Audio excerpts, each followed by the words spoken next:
Halo farmers, ketemu lagi dengan Bang Agri. Kali ini saya ada di Bogor bersama dengan Bapak Agus Somamiharja. Hari ini kita ingin belajar banyak soal udang, ya kan? Budidaya udang, khususnya permasalahan terbaru dan solusinya tentunya yang kita akan bahas ke depannya. Bersama saya sudah dengan Pak Agus. Apa kabar Pak Agus? Baik, Pak Ando, apa kabar nih? Nggak ketemu nih ya. Nah, Pak ceritain dong Pak, sekarang aktivitas khususnya di usaha perudangan Bapak lagi ngapain aja sih Pak sekarang? Boleh. Aduh, ini udang ini nggak bisa lepas dari saya nih, Pak Ando ya. Saya sekarang lagi cobain ngurusin kor pedang, tapi udangnya nggak bisa lepas-lepas. Pengembangan bisnis Pak ya? Ya, tantangan lah. Oke, siap. Tantangan. Jadi udang saya ada tambak, operasikan tambak di Cidaun ya? Cianjur Selatan. Masuk ke Cianjur Pak ya? Ya. Jadi supaya update terus, bisa memahami, jadi harus harus punya mainan sendiri lah. Oh, iya dong. Nggak cuma berita kan, gitu. Ada hatchery udang juga di Lampung. Ya, jadi hatchery. Kalau hatchery kan duluan Pak ya? Ya, hatchery duluan. Jadi ada hatchery, ada tambak. Ya kita tahu lah perkembangan yang rata-rata bagaimana gitu. Kalau yang di Cidaun ini dari tahun berapa Pak? Cidaun ini 2018, 2000 terkonstruksinya 2019 mulai produksi. Iya, ini sekarang siklus ke-10. 10 gitu. Iya. Berapa luas dan produksinya gitu? Luas produksinya gitu kurang lebih? Ya, lahannya 5 hektar. Ya, udah ada 7 hektar sekarang. Tapi luas permukaan tambaknya hanya 2,3 hektar. Biasa kan banyak kepas. Petakannya berapa luas sih Pak kalau gitu? Iya, itu petakannya Enggak per petaknya. Oh, kita variasi kan itu belajar rata-rata. Kan. Supaya tahu kan itu buat variasi. Jadi ada yang dari 500 meter, 700 meter, 1200, ada yang sampai 2500, ada juga yang 3.600. Jadi biar kita tahu perilakunya masing-masing. Oke. Kalau untuk kalau berbagai ukuran petak itu ketinggian airnya sama nggak sih Pak? Sama, ketinggian air kita 1,1, 1,2 saja. Emang buat produksi ya standarnya seperti itu Pak? Ya, kami pakai segitu aja. Ya. Nah, selama ini Pak dari 2019 berarti ya produksinya itu. Nah, itu gimana Pak produksinya? Bagus atau enggak Pak? Lumayan ya. Cukup stabil. Ya, satu kali adalah siklus keberapa itu. Tapi juga kadang-kadang kita juga harus ini ya. Dengan tahu ada permasalahan, kita jadi ada apa lagi nih? Kemudian improve lagi. Jadi alhamdulillah secara umum stabil. Ya. Artinya panen bisa tercapai gitu Pak. Targetnya berapa sih Pak kalau rata-rata kita? Nah inilah. Rata-rata saya nggak mau. Jadi kita udah coba dari kepadatan 300, kepadatan 200, 150, 175. Kita plotkan di 25-30 ton saja per hektar. Iya, pernah sampai 40 berapa ya. Tapi kasihan yang ngurusinnya intensif sekali dan risikonya juga besar. Tinggi ya Pak ya. Oke. Itu kalau yang di 20 itu di kepadatan tebar rata-rata berapa? Ya, 25 sampai 30 itu 170-an sampai 200. Sampai 200 ekor per meter kubik Pak ya hitungannya. Meter persegi. Meter persegi. Dengan target panen 20-an ton per 25. Ya kadang lewat. Masa itu masa produksi kurang lebih? Kita masa budidaya 110 sampai 100 sampai 110 hari, beberapa kali parsial. Size produksinya? Parsial, size produksinya sekitar dari mulai panen parsial, size 110, nanti panen lagi 80, terus sampai terakhirnya? kepala 3. Terakhir kepala 3. Berapa kali parsial Pak? Kalau bisa 4 kali parsial. 4 kali parsial. Nah itu dijarangkan lagi gitu. Ya.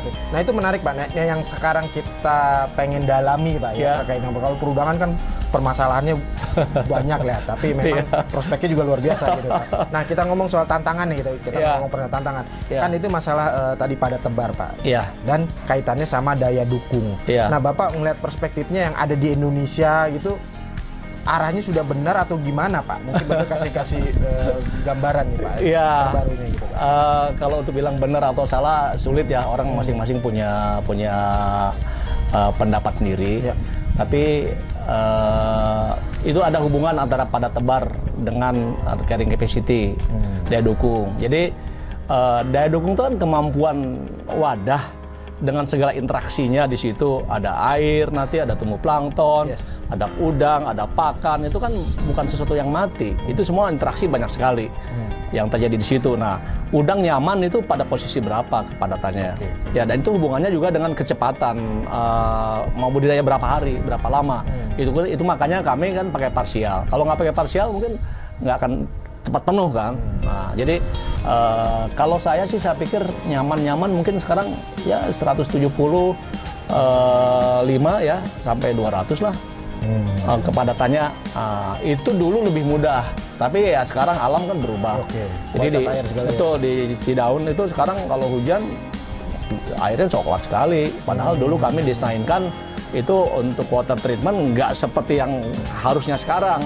Sekarang harus karena kita tahu lah di Indonesia penggundulan hutan luar biasa. Nah, itu berpengaruh. Itu airnya sekarang keruh gitu. Jadi kami harus membuat sistem pengelolaan air yang lebih baik lagi, ya, atau mempercepat budidayanya. Ya.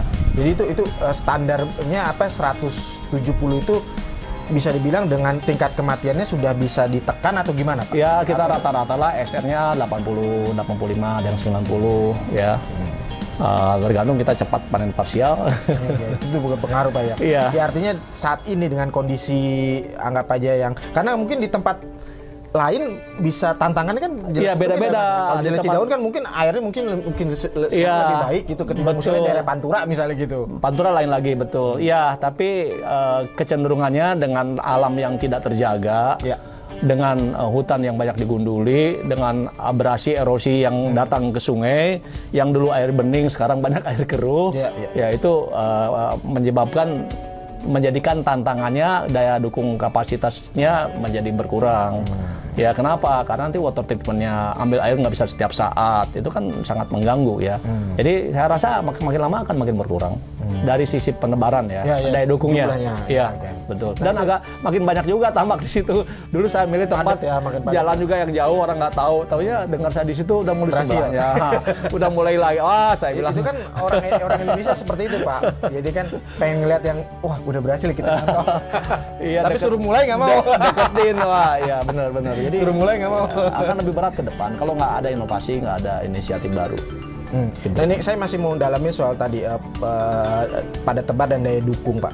Kan kalau dibilang rumusnya ada nggak sih, Pak? Atau memang harus custom di tiap wilayah gitu? Apa sih pegangannya buat petambak itu, bahwa oh ini udah ketinggian, oh apa kepadatan, kita harus turunin. Itu menurut Bapak apa sih? Ya ada lah. Jadi kan intinya gini, awalnya teknologi itu kan semua zaman tradisionalnya udang atau ikan dikasih satu tempat, wah masih tumbuh bagus, wah kurang banyak tambah lagi.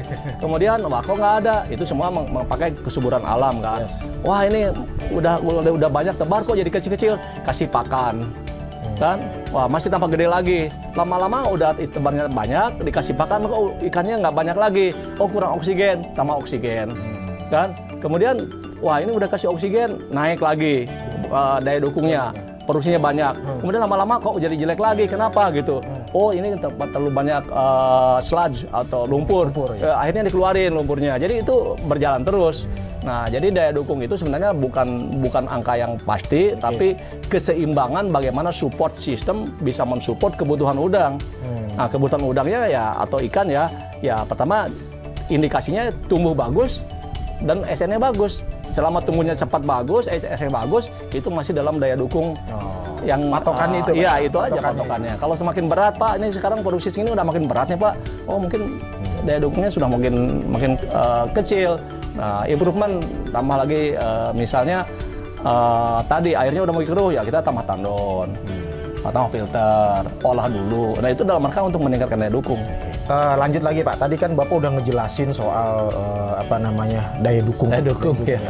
Saya pengen agak lebih luas sedikit nih, Pak, soal udang global, dan karena Indonesia itu kan pemain besar ya, Pak. Salah satu pemain besar, maupun bukan yang terbesar. Nah, itu update tantangan dan permasalahan di pasar udang global ada nggak sih Pak, bisa di-share nggak ke kita? Ya ini yang menarik di udang, makanya saya udah coba lepas juga nggak balik-balik lagi. Janganlah Pak, Bapak tuh legend di sini, legendnya perudangan. Jadi gini, ini teman-teman udah komplain, udah 2 siklus 3 siklus lalu, 2 siklus lalu lah. Dari tahun lalu betul. Iya, Pak, kok harga udang sekarang turun gitu kan? Rendah sekali dibanding dulu. Ini harga udang yang masih bagus, yang kecil-kecil, kenapa gitu? Yang gedenya nggak ada, masa satu size saja naiknya cuma 1000 gitu. Dari bukan size ya, dari 20, 30 gitu ya. Itu kecil sekali. Jadi nggak menarik gitu. Nah, tapi kan kita udah nyebur kan. Dan masih mau investasi masih banyak juga. Banyak, Pak. Iya. Terus kayak saya bilang sebenarnya ini harus hati-hati. Gimana, Jadi Pak? pertama ya tadi kita kan bukan main udang sendirian. Ya, di dunia ini kita mungkin sekarang nggak tahu lagi, saya nggak update ya ke berapa. Tapi saya dengar dan sudah saya prediksi beberapa tahun lalu, sistem yang akan survive dan bersaing itu sistem seperti di Ekuador. Ya, kemudian India. Kenapa? India tuh orang-orangnya kreatif, mau mencontoh yang lain segera, mau cepat beradaptasi. Ya, Vietnam, Thailand juga begitu. Nah, kita nih kan termasuk yang susah beradaptasi, maunya sendiri aja gitu. Kita agak autis lah. Ya nggak apa-apa kan, harus diakui. Nah, 2-3 tahun lalu saya udah sempat sampaikan bahwa dan sudah saya baca buat analisa bahwa di Indonesia ini kebanyakan petambak udangnya tuh intensif. Oke. Yang untuk pasar ekspor itu intensif. Ya, betul. Waktu itu hitungan saya lihat, coba pakai Google dihitung, dipetakan tuh itu sekitar kurang lebih 5.000, sedikit kok, hanya 5.000 hektar lah.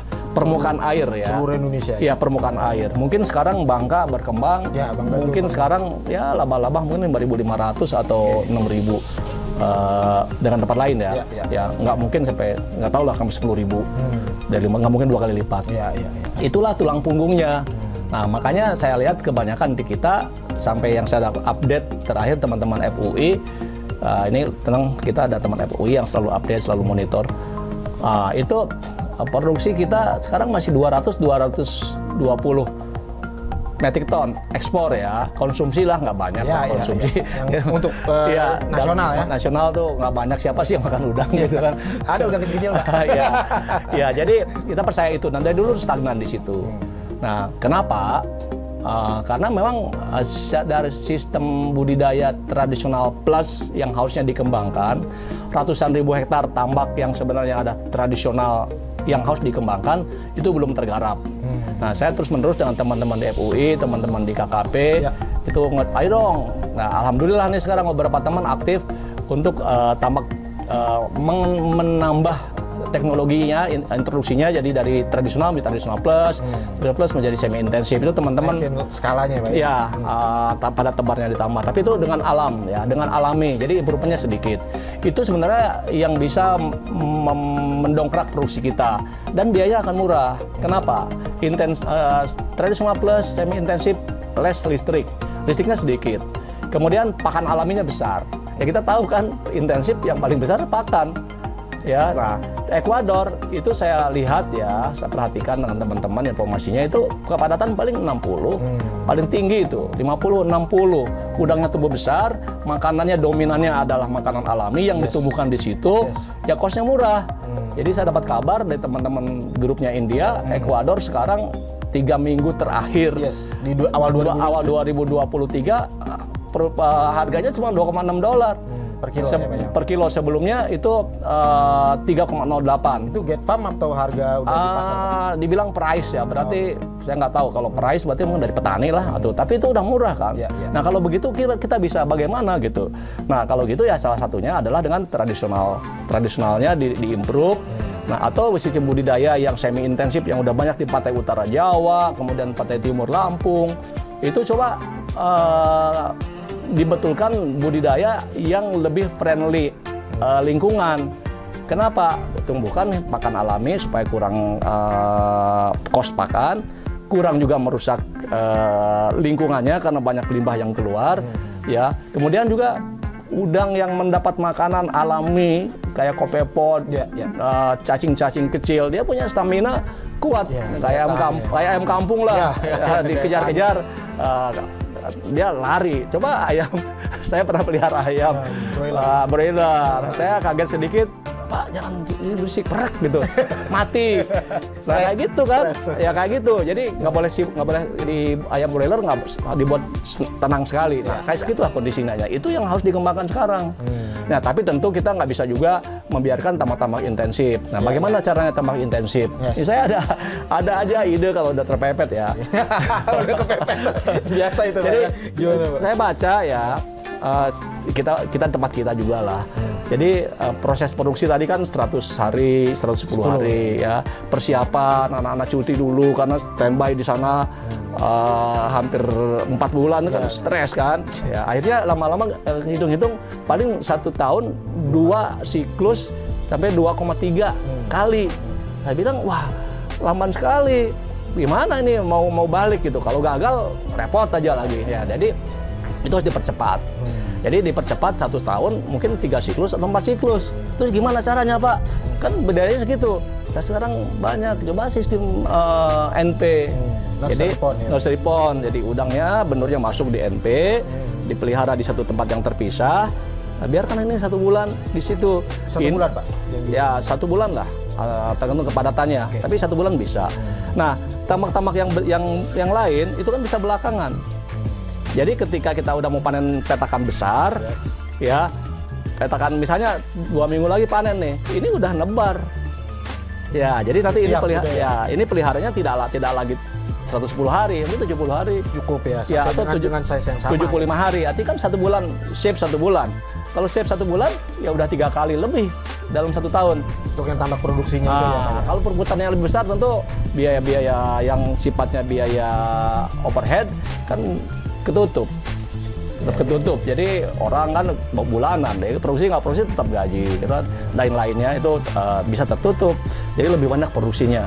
Nah jadi sistemnya harus dibuat begitu. Dan saya udah lama bicara nih, gitu seperti itu. Ya, itu Cidaun udah di. Kita sedang coba. Sebelumnya ada beberapa yang ini udah. Tapi tentu sebelum ke situ kita udah coba dulu dengan petakan yang ada kecil kita cobain. Oh ini bagus. Transfernya gimana? Ya kadang-kadang kita kalau nggak nyoba kan, wah Pak, itu kan banyak matian, banyak mati, itu kan sangat risiko, udangnya stres. Iya, nggak pernah dicoba. Kalau dicoba, ternyata yang terjadi setelah dicoba gimana Pak? Nggak apa-apa. Aman ya Pak? Artinya tingkat kematiannya nggak signifikan Pak? Nggak mati juga. Ya, nggak mati juga. Asal pertumbuhannya juga setelah dicoba. Iya, lari lah.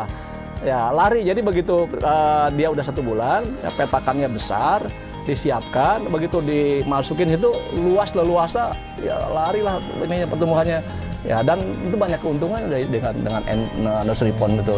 Pertama biaya produksinya bisa lebih sering, lebih cepat.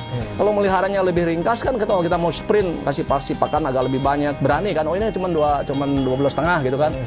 Ya 70 hari misalnya kan itu 2 bulan setengah ya kurang lebih kan 75 hari. Kan nggak terlalu takut ngasih program pakan. Terus ketika benurnya dikasihkan udah besar, udah langsung pakai program pakan. Ya, dan kita kan bisa hitung pada saat estimasi, pada saat pindah ini berapa gram, berapa jumlahnya, berapa biomasnya. Jadi kita pakannya berapa. Nah, yang masalah kan blind feeding ini. Jadi dari mulai nebar hidup segede gini, benurnya terus saja sampai 30 hari. Susah ngukurnya Pak ya? Malah nanti banyak yang kebuang gitu. Belum lagi, wah, pas dapat benur ini misalnya banyak cerita. Wah Pak saya nggak kelihatan udangnya katanya 1 bulan, ada nggak ada. Nanti betul ternyata benurnya nggak ada masalah gitu. Udah habis biaya produksi segala macam. Makan mah hayu aja terus gitu ya Pak ya. Nah jadi ini akan lebih terkontrol lah. Itu salah satu yang bisa dikerjakan. NP itu Pak di set berapa, kepadatan berapa Pak? Nah itu sebenarnya kalau lebih bagus itu 1,3 lah. 1,3 itu? Ya artinya gini, kalau kita kepadatan 600 nantinya mau 200 ya, ya 600 kepadatannya. Oh, berarti sepertiganya. Berapa kali berapa tuh Pak? Sepertiganya. Jadi itu kalau NP-nya dibuat sedemikian rupa memang didesainkan. Nah, misalnya NP dibuat kepadatan 600. Nah, nanti kalau mau ditebarnya kepadatan 150 ya itu kan berarti kan 1,4. Ya, 1,4. Nah, saya coba ini dengan kondisi yang apa adanya di kolam, jadi 1,5 tuh. Kayaknya kecepatan saya 1.000 gitu, nanti di mana 200 gitu. Seperti itu. Karena apa yang ada di situ dulu. Yes. Ya. Dan sejauh ini udah berapa siklus Pak yang dicoba NP? Atau? Yang ini yang pertama. tapi massal ya, artinya seluruh tambak saya pakai. Tapi sebelumnya kita cobain dari beberapa satu petak ini ada petak bundar masuk ke petak yang lain, itu udah 3 kali dan happy. Ya. Dan bagus ya Pak ya? Bagus. Nah, tinggal nanti kita mau kepadatan berapa di CP-nya, kultur pembesarannya. Ya. Mau kepadatan 100, Berarti kepadatan 20, itu kan beda kan, cepat kan. cepat. Nah, sistem nursery pond ini berpengaruh pada sistem kualitas air atau pengelolaan airnya nggak Pak? Perlu disesuaikan? Hampir sama sistemnya, hanya ya memang lebih cepat aja, agak lebih berani sedikit lah dalam ininya. Cuman nanti yang di NP itu kan hampir sebulan, kepadatan 100. Bisa sampai 1000 ya. Itu mungkin saya di hatchery lama. Itu kan teknologi hatchery yang begitu kan. Ya orang tambak tinggal belajar sebentar aja. Oke. Berarti itu memindahkan setidaknya teknologi hatchery ke lapangan gitu Pak ya? Ya mendekatkan. Mendekatkan. Ya karena kalau di produksi udah besar di tambak, di hatchery bawahnya transportasinya kayak apa? Yang masuk ke NP itu benurnya ukuran PL biasa berapa? aja. PL 8, PL 9, PL 10. Standar ya Pak ya? Iya, standar aja. Di situ ya. Oke. Iya. Dan persiapannya juga airnya yang di kolam itu juga hampir sama Pak ya? Hampir sama, bahkan kalau nggak lebih simpel, mungkin nggak harus betul-betul siap gitu. Kan ya disiapkan tapi nggak harus sampai jadi benar kan. Itu kepadatan tinggi, pakan juga agak banyak jadi cepet ngaduk gitu, cepet jadi di situ. Ya artinya setelah dicobakan ternyata tidak sesuai yang dibayangkan atau gitu gitu Pak. Ya mau coba aja, kita kan jangan terus jadi follower terus. Nah itu sih memang kita NP itu sudah hampir berapa ya? Informasinya sudah disebar mungkin 3 tahun udah lama di Indonesia ya, Pak. Masalahnya cuman yang menerapkannya itu masalahnya itu kan dulu yang punya ide NP kan hatchery ya, karena dia ada masalah transportasi kan. Nah, kemudian yang punya tambak nggak punya fasilitas karena udah adanya itu. Nah, akhirnya ide itu ya nggak jalan. Ya kalau saya kebetulan ada benur, ada tambak, ya coba aja sih gitu. Ya artinya kemarin juga ada informasi dari sisi kekhawatiran petambak kalau sistem nursery pond itu ya tingkat kematian, terus transfernya, terus investasi gitu. Apakah signifikan yang ditambahkan misalnya nambah tambak sendiri, terus segala macam? Ya sebenarnya yang bagus kita kan jangan kerja sendiri. Yang bagus tuh ada orang hatchery yang mau buat di situ. Dekat di seputaran situ. Kerjasama. Ya kemudian mereka udah ada order, nanti umur sebulan mungkin 2 gram, gitu kan ada transportasinya, datang ke sana udah orderannya udah misalnya langsung ke petak per petak. Jadi saya mau 50.000 nih isinya, ya satu wadah itu wadahnya pakai beda, bukan wadahin plastik itu, pakai tong, pakai aerasi, pakai oksigen, kemudian langsung turunkan pakai gravitasi ke petakan. Itu simple. Nah sekarang siapa yang mau memulai itu? Nah harus bicara bareng gitu. Ya artinya gini Pak, kalau ngomong ini ada tambahan investasi itu sejalan dengan apa yang didapatkan. Ya, Pak, ya? kalau punya petakan-petakan yang bisa diatur ya di situ aja. Kayak saya kan yang di Cidaun kan petakan yang ada aja di situ. Jadi diisi banyak untuk ngisi petakan lain. Nanti petakan ini bukan disediakan kepadatan rendah. Mungkin pada saat yang parsial ini udah panen total gitu kan, nanti disiapkan lagi gitu. Atau parsial kedua ini panen total, nanti siapkan lagi. Jadi dia rotasinya bisa lebih cepat. Ya itu saya bilang bisa 3 kali, bisa 3,5 kali, bahkan mungkin bisa sampai 4 kali. Nah investasinya ya tentu ada blower.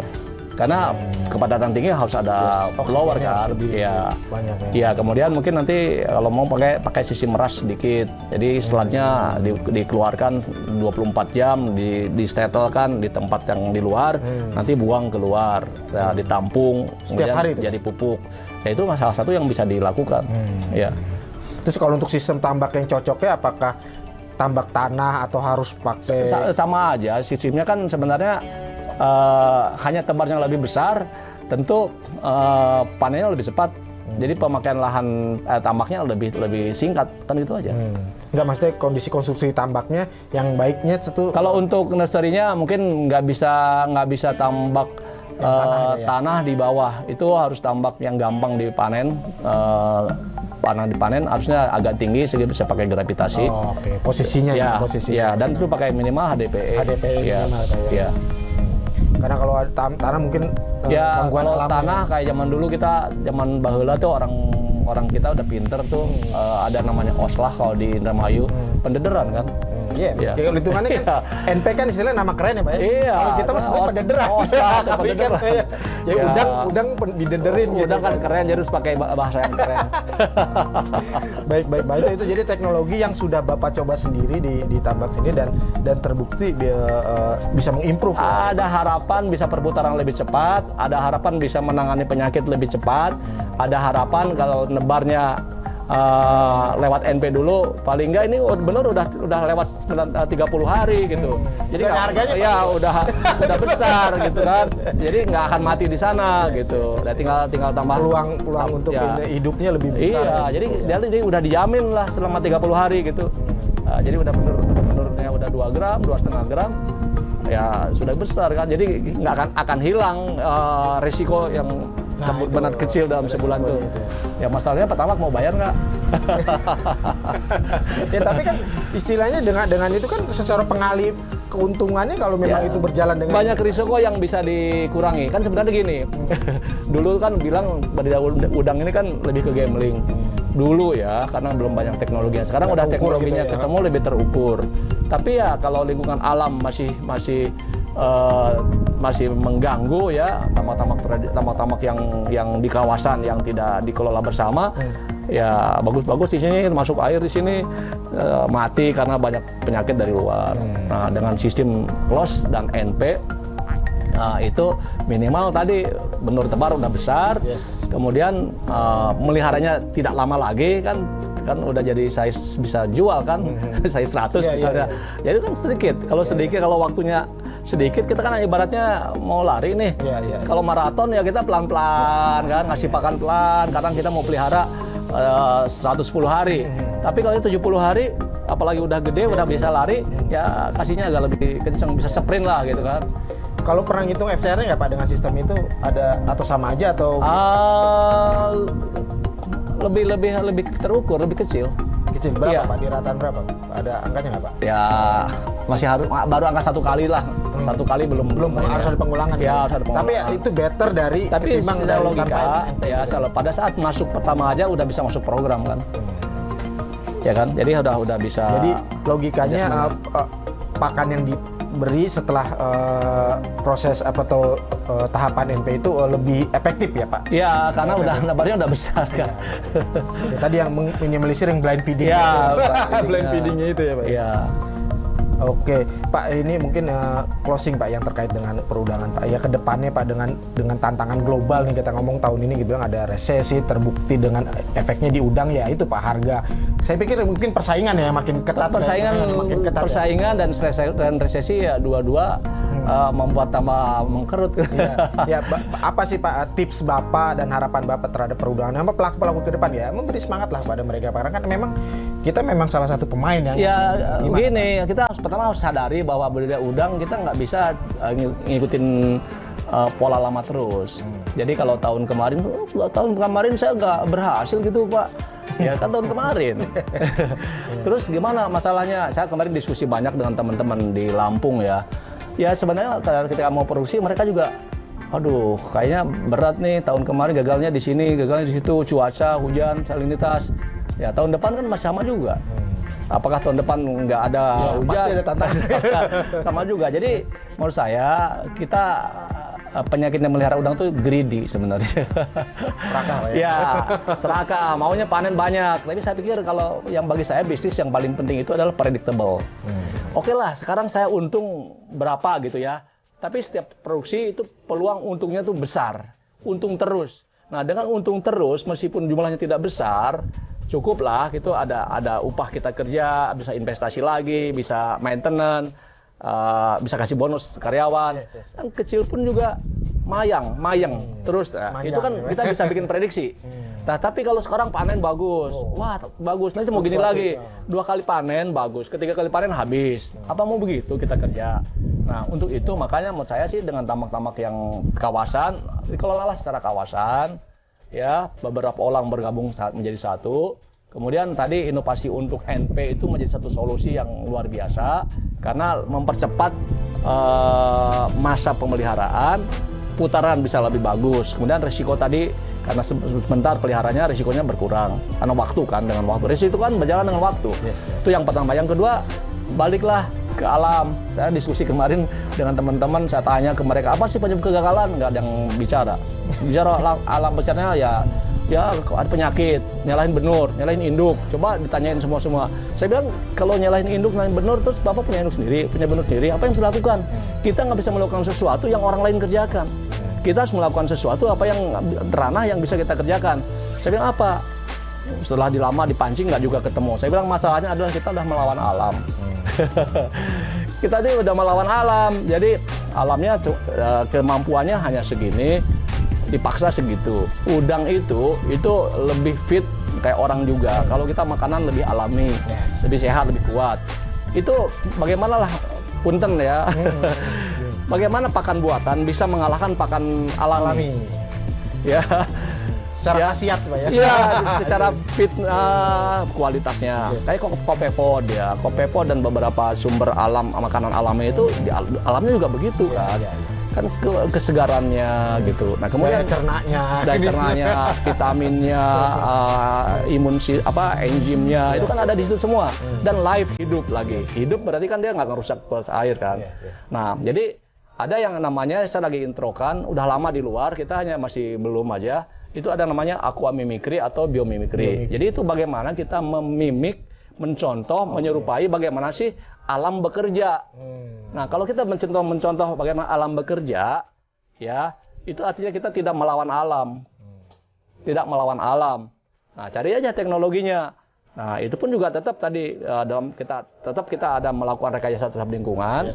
Ya, untuk menumbuhkan plankton, menumbuhkan makanan alami, ya, itu harus dilakukan. Pasti kalau terlalu banyak juga nanti juga tidak balan lagi kan. Jadi keseimbangannya juga dijaga. Ya, itu dijaga keseimbangannya. Tapi tadi kalau udah terus-menerus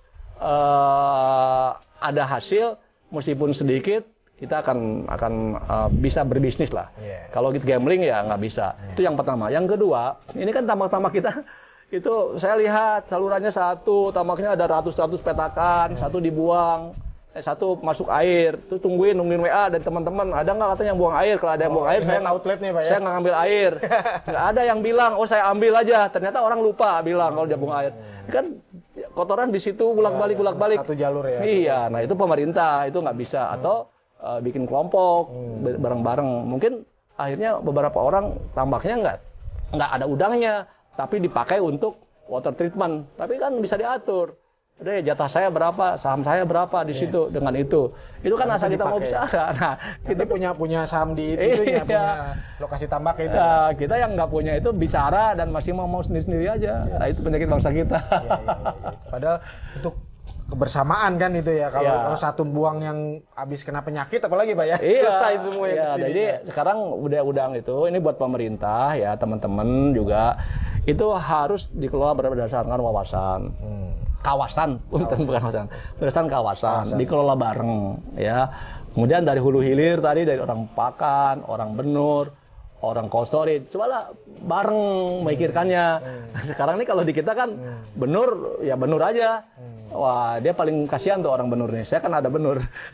Kalau ada gagal dia udah pasti paling cepat korban yang nggak dapat dibayar duluan. Pakan punya pasukan belakangan ketahan bayarnya. Pakan punya pasukan luar biasa. Jadi bisa nagih-nagih gitu kan. Ya, cold storage ya dia tinggal ambil udah untung aja udah jadi udang diambil. Nah, itu nggak bisa kalau masing-masing berpikir segitu. Ini harus bareng-bareng. Gitu. Makasih banyak nih Pak waktunya, tipsnya luar biasa. Nanti kita cari sesi-sesi apa ilmu-ilmu perudangan lagi bisa didalami. Makasih banyak Pak Agus waktunya Pak ya. Saya hanya bisa melihat dari kacamata akademis, membaca, melihat trennya seperti apa. Jadi yang banyak di lapangan tuh harus banyak mereka yang berkreasi, berani mencoba supaya bisa ada perbaikan. Kalau enggak ya begitu terus ya. Tapi optimis Pak ya, perubahan kita masih tetap dengan tadinya persaingan global yang makin optimis. Yang jelas kalau semakin banyak tantangan saya nggak bisa lepas dari jangan Pak, karena Pak Agus ilmunya dan jasanya itu masih dibutuhkan di perudangan Indonesia. Baik, saya closing juga Pak ya. Oke. Itulah Pak Mas perbincangan kita hari ini bersama Pak Agus Soma Miharja, living legend perudangan Indonesia. Lain waktu kita akan bicara lebih lanjut tentang perudangan yang lebih menarik lagi. Saksikan terus AgriStream TV, just click anyone.